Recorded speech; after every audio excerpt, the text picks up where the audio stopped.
Barry Gibb is 79 now, and the life he has today feels nothing like the shiny, exciting world people still connect with the Bee Gees. For many years, Barry was the one who never changed. He was the strong voice, the guy who always showed up, always carried the heavy load, and always kept the music going, even as the people closest to him kept passing away. Fame gave him everything, then slowly took almost all of it back. One by one, his brothers died, and the band that shaped a whole generation turned into a memory he has to live with every day. And now, at an age when most famous people get lots of parties and cheers, Barry lives a much quieter, sadder life filled with loss, staying alive, and memories that never really stop. So what does Barry Gibb's life really look like these days? Come along as we look at the sad details. Barry Gibb lived through something that could have killed him before he could even remember it. Before Barry Gibb ever found his singing voice, life almost took it away forever. Barry Gibb was born on September 1, 1946, at Jane Crookall Maternity Home in Douglas on the Isle of Man, into a family already dancing to the uneven beat of music and not knowing what tomorrow would bring. His dad, Hugh Gibb, a drummer from Manchester, was hardly ever home, taking jobs wherever hotels needed him on stage. His mom, Barbara, also from Manchester, stayed home, holding the family together while the days quietly changed around just trying to get by. When Barry was born, Hugh was working all the time playing drums at hotels around Douglas, while Barbara kept the house going. The family stayed for a short time at Chapel House on Strang Road. It was there, before Barry even turned 2, that everything went wrong. A hot teapot left down for just a second was close enough for little hands to grab. Barry tipped it over. The burns were very bad. He spent about 2.5 months in Noble's hospital. The hurt went way deeper than just the skin. Infections started. Gangrene came next. At one point, doctors thought he had only minutes left to live. Medical help was very limited back then. No skin grafts, no modern treatments, just holding on and luck. Barry would later say that the scariest part wasn't the pain, but the blank space. 2 whole years of his early life were wiped from his memory. Hospital beds, getting better, fear, all gone. He knew he had been burned somewhere deep inside, but without any pictures or feelings tied to it. Only scars stayed, forever and quiet, proof of something his mind would not play back. In 1949, the family moved again, this time to 50 St. Catherine's Drive. That December, the house changed in one night when twins Robin and Morris were born. Barry was not the only child in the middle anymore. When the twins were still little, the family moved to Smedley Cottage in Spring Valley, another short stop in a childhood full of moving. School started soon after. Barry began at Braddon School on September 4, 1951, just days after turning 5. In 1952, the family packed up again, moving to 43 Sneefell Road in Willaston, where they stayed for 2 years. That same year, Barry went to Tynwald Street Infant School. By his 7th birthday in 1953, he had moved schools again, this time to Desmesney Road Boys' School. Nothing about Barry Gibb's early years was loud or fancy. No hints of worldwide fame. Just a weak start, near misses, always moving, and a kid who lived through something he would never really remember but would carry with him for the rest of his life. Before the Bee Gees became huge, Barry Gibb was already paying a big price. When the Gibb family moved back to Manchester in 1955, there was no feeling of finally staying put. It was another change, another try to find a steady place. Almost right away, the brothers turned to music, not as a big plan, but because it felt natural. They started a skiffle group and named it the Rattlesnakes. Barry was the leader, singing while playing lead and slide guitar. Robin and Morris sang backup and played acoustic guitar. 2 friends from the neighborhood, Paul Frost and Kenny Horrocks, joined in, adding vocals and whatever energy they had. By 1957, the Rattlesnakes were practicing songs. Everyone knew Cliff Richard, Paul Anka, Buddy Holly, the Everly Brothers. Familiar tunes, close harmonies, and songs learned by listening carefully and playing them over and over until they stuck. Even Bari's memory could not later pin down their first song for sure. At one point, he said it was Paul Anka's I Love You, Baby. Years later, he thought it was Wake Up Little Susie. Their first paid show came on December 28, 1957 at the Gaumont Cinema. It wasn't a big break, but it meant something. It showed that what they were doing could happen outside bedrooms and back rooms. Not long after, a careless accident broke Bari's guitar right in the middle.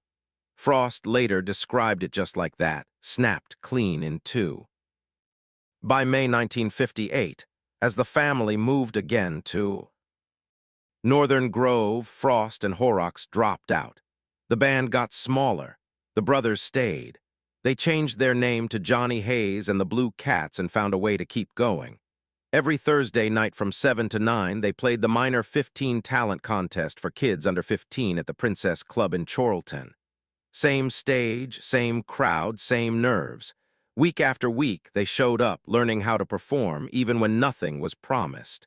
Then came the move that changed everything. In early August 1958, the Gibb family got on the Fairsea in Southampton under a helped migration plan headed for Australia. It wasn't for fun, it was to survive. Also on the ship were Red Simmons and the parents of a future pop star, though no one could know how those lives would cross later. At the time, it was just a long trip and the heavy feeling of starting over again.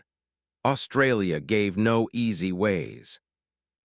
Money was short, so the brothers sang wherever they could, even between races at the Redcliffe Speedway.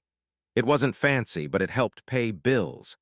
That strange stage got them noticed by Bill Gates, a radio DJ who listened carefully. He wasn't just amazed by their harmonies. He liked Bari's own songs, like Let Me Love You and Underneath the Starlight of Love. Gates asked for more songs, and Bari kept writing. By September 1961, Bari left school. There was no big fight, just a quiet choice that music had already won. The family moved to Surfer's Paradise, and the brothers spent the summers of 1961 and 1962 playing hotels and clubs along the Gold Coast. Long nights ran together. Claps came and went. By September 1962, Bari had enough courage to try out songs for Call Joy. At the start of 1963, the family moved again, this time to Sydney, and the Bee Gees got closer to something real. They signed with Festival Records but were put on its lead-on label. Their first single, The Battle of the Blue and the Gray, was written by Bari. From 1963 through 1966, every Bee Gees single had his name on it. Other artists noticed fast. In July 1963, Lonnie Lee recorded I'd Like to Leave If I May, often called the first rock and roll recording of a Bari Gibb song, even if radio liked the other side better. Between 1963 and 1966, Bari's songs were recorded by Trevor Gordon, Nolan Batley, Ann Shelton, April Byron, Ronnie Burns, and Laurie Balmer. His song One Road hit number 2 on the New South Wales chart for Jimmy Little in 1964 and later showed up on the Kent Music Report. That same year, Brian Davies got to number 25 with I Just Don't Like to Be Alone.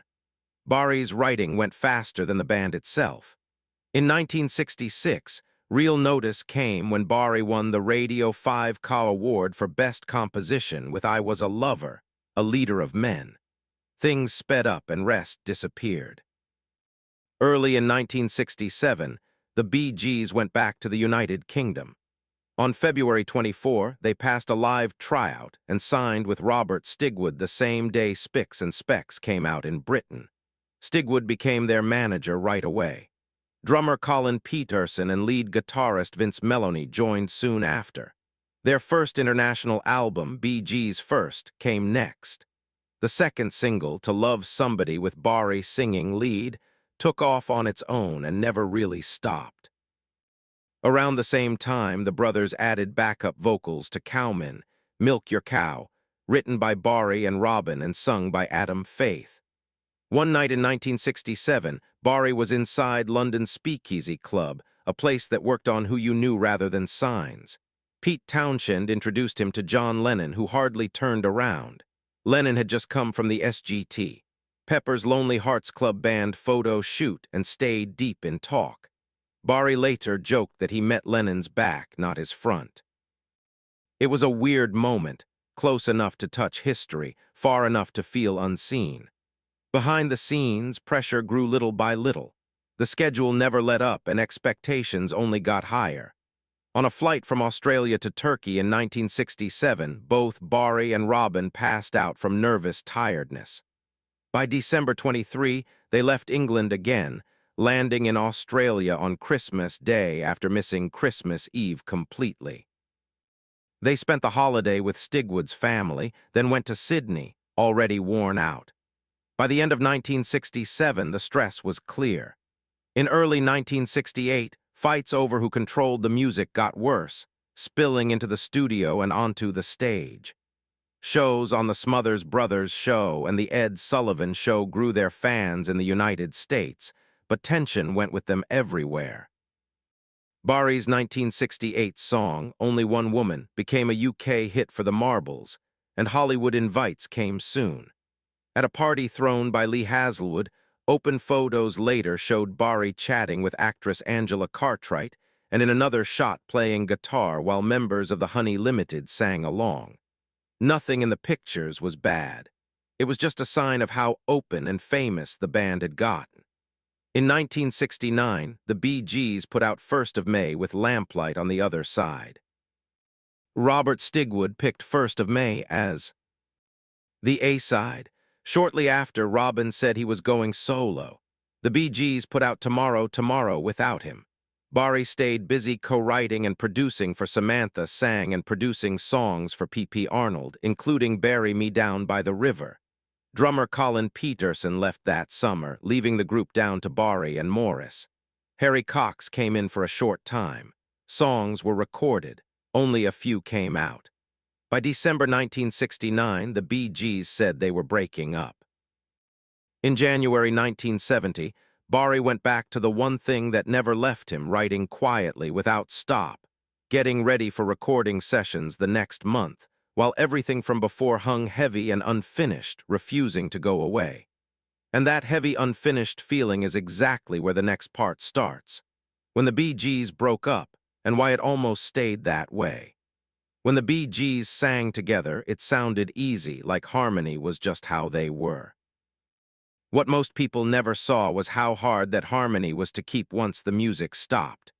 Barry, Robin, and Morris Gibb had been mixing their voices since they were kids, barely old enough to know what they were making. They weren't put together by someone else. They weren't built. They grew into each other musically through practice, feeling, and an almost unfair closeness. By the time they were teens, they were already pros, already living a life that needed them to stay close all the time. That kind of togetherness can make magic, but it can also pull relationships tight. By 1969, the Bee Gees were real recording artists. Barry was just 16. Robin and Morris were only 13. Long before their first single, they had already spent years practicing, performing, traveling, and dreaming together. Their connection was deep, but it never let up. There was no real break between work and family. Everything mixed inside the group. The jobs were split in a way that seemed fair at first look. Songwriting was mostly shared. Barry, as the oldest, had started writing sooner, so he often came with more songs. Lead vocals switched around, mostly between Barry and Robin. On records, it sounded even. Behind the scenes, it was not. The real crack ran through the question no one wanted to ask out loud at first. Who was the main singer? Robin had sung lead on Massachusetts, the song that gave the Bee Gees their first UK #1. That hit mattered. It changed how people saw them, not just outside the band, but inside too. Robin started to feel his voice should lead more. Barry didn't agree. To him, the group was best when roles moved around, when no one voice stayed on top too long. Making it all harder were the voices around them. Friends, music people, fans, each brother heard some form of the same whisper in different ways. You don't need the others. You could do this by yourself. That kind of talk doesn't build trust. It builds doubt. It turns working together into a contest. By 1969, the tension had no place left to go. The fight over which song would be the main one on the album Odessa brought everything out. Bari's First of May was picked as the A-side over Robin's Lamplight. It wasn't just about the music. It felt personal. In March of that year, Robin said he was leaving the group. For the first time, the Bee Gees were not the Bee Gees.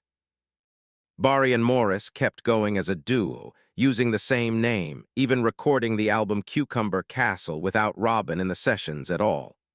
At the same time, Robin was planning his own path, sure that leaving was the only way to be heard. What came next wasn't freedom, it was space apart. Robin put out his solo album, Robin's Reign, in February 1970. It had a UK #2 single, Saved by the Bell. But the album itself did not come close to the power of a Bee Gees record. The hit was real, but it was smaller. Meanwhile, Bari and Morris were drifting too. Plans were made for solo work on their side as well. The idea of the Bee Gees being over suddenly felt true. The music world noticed. A group that seemed impossible to split had broken in plain sight. For a long time, the brothers hardly talked. What finally brought them back wasn't old happy feelings. It was needing to. Contracts still had to be dealt with. Loose things had to be fixed. And soon, talks started again slowly. Somewhere in those everyday chats, something surprising happened. They remembered how it felt to make music together. They remembered what they missed. One by one, solo plans were quietly dropped. Bari's album stayed unfinished. Morris's ideas faded. Robin dropped a second solo try. Without saying it loud, the Bee Gees got back together. Almost right away, they started working on a song that said everything they could not say to each other. How can you mend a broken heart? It wasn't hiding anything. It didn't have to. The question in the middle matched their own story, the hurt done and the work needed to go on. They never acted like the fight didn't happen. They didn't wipe it away. They learned how to live with it, how to work past it, how to keep the music safe, even when feelings were strong. That short breakup lasted less than a year, but it left a scar. It showed the Bee Gees were not safe from the same things that break other bands. It also showed something else. Even broken, even hurt, they still fit together. And luckily, they still had a lot more music to make. And while the band was finding its way back, Bari's home life was slowly falling apart. Bari Gibb found forever love. Right after losing it all, Bari Gibb did not find love that lasted easily. Before he met the woman who would stay, he learned how fast things could break. His first marriage happened young. In August 1966, at just 19 years old, Bari Gibb married Maureen Bates. The timing alone told a lot. Bari was young, famous, always traveling, and still figuring out who he was away from the music. The marriage did not last, and they split by July 1970. At the time, Bari was living at Addison House, close enough to Abbey Road Studios that work never really stopped. Life kept going, even as his marriage ended. 2 months later, everything changed. Bari first met Linda Gray in 1967 on the set of Top of the Pops in London. Linda was Miss Edinburgh, helping as hostess for the week. Bari later said something kind of funny about that moment. Massachusetts was at #1, and she had not even heard the song. None of that mattered. According to Bari, the spark was instant. No slow build, no waiting, just a feeling that hit and stayed. He would later say they saw each other across the room and something happened that did not need words. And because Bari is Bari, the story goes on. Nearby, another studio was filming Doctor Who. At some point, they slipped into the TARDIS, surrounded by Daleks. They shared a quiet, surprise moment. Not fancy, not planned, just true. Years later, Bari still talked about that first meeting the same way. On Piers Morgan's Life Stories in 2017, he said he knew right away. Not hoped, not thought, knew. In his heart, Linda was the woman he would spend his whole life with. That sure feeling never went away. By September 1, 1970, 3 years after they met, Bari and Linda got married. The date was special. It was also Bari's 24th birthday. His divorce from Maureen had been final just 2 months before. The timing wasn't messy, it was clear. When Barry picked Linda, he did not wait. From there, life did not slow down, but it got steady.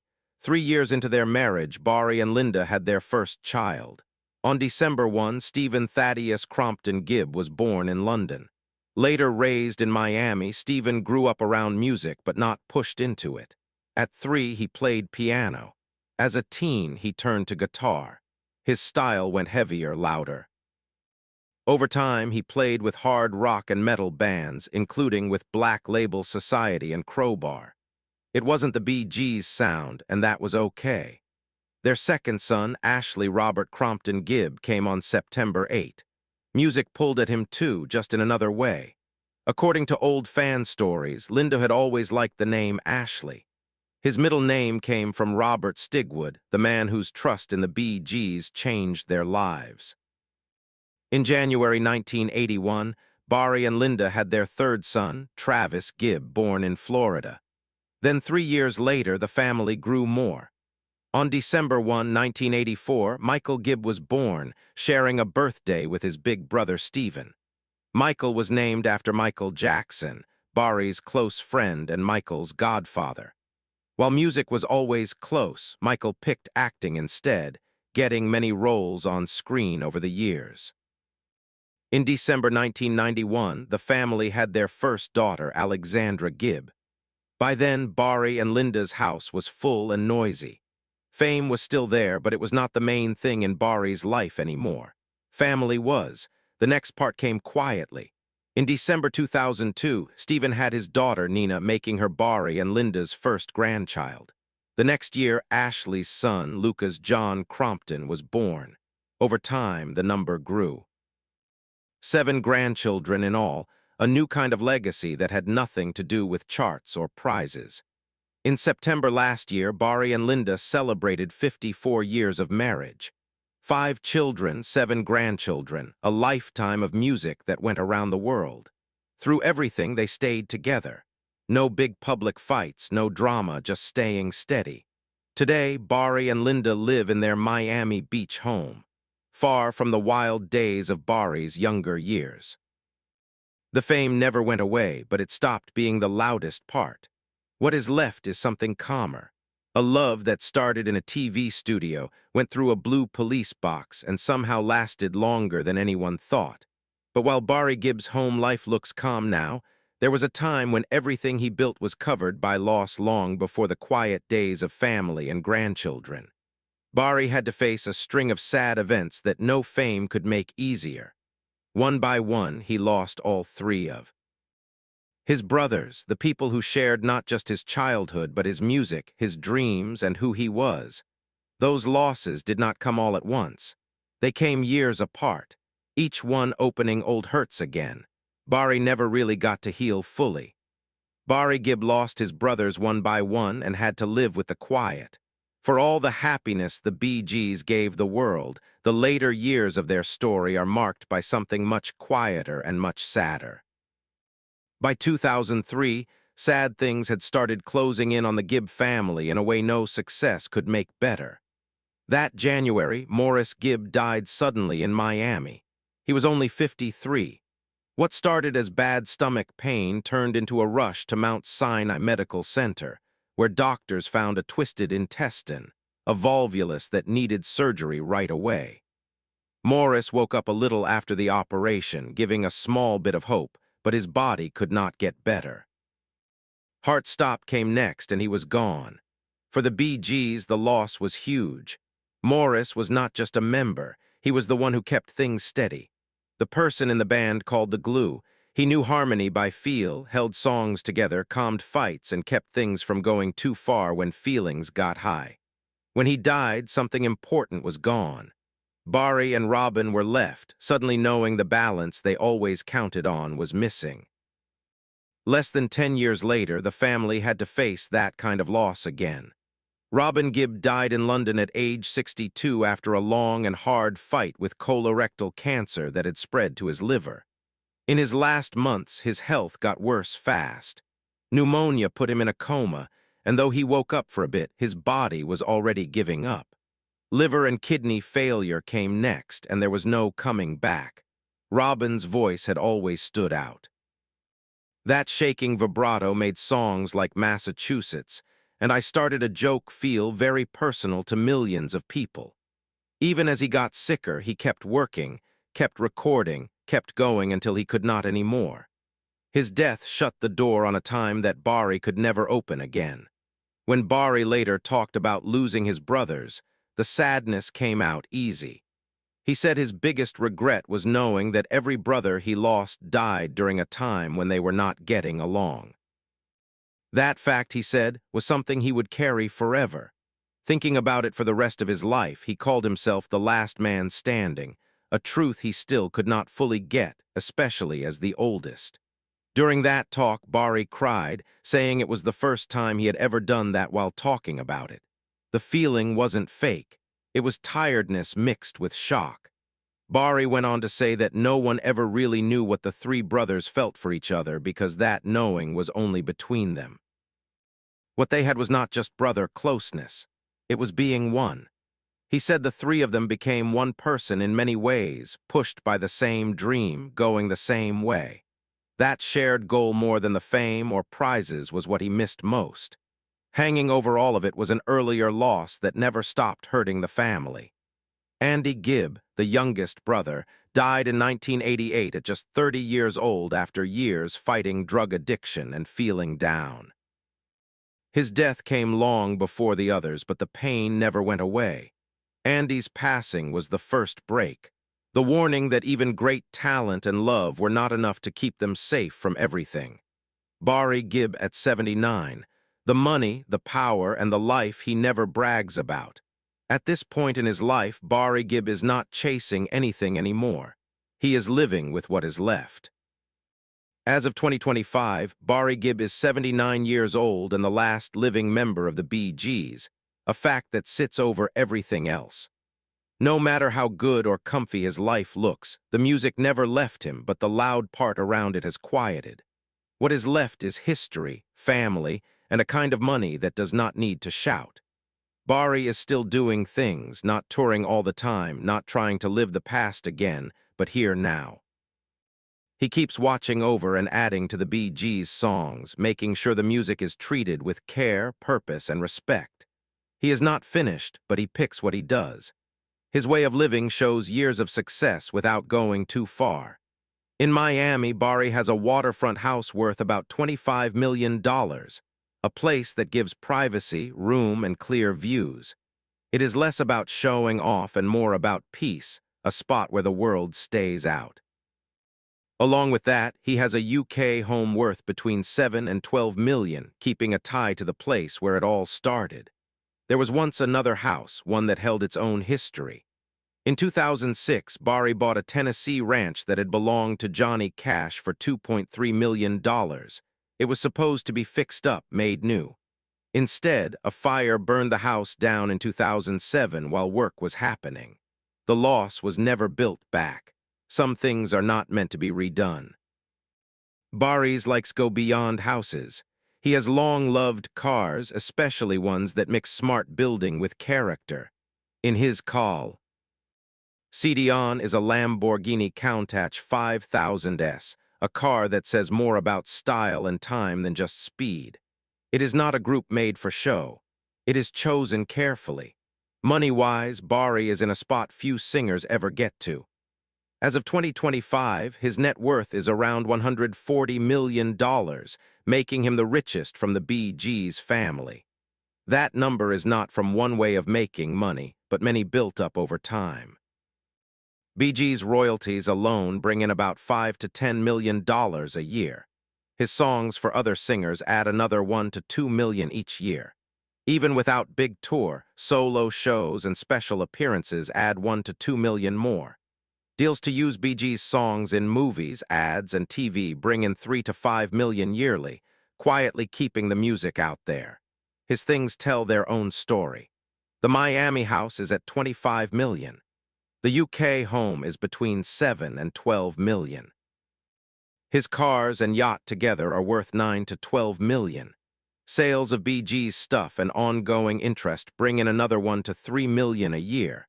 There is also the future.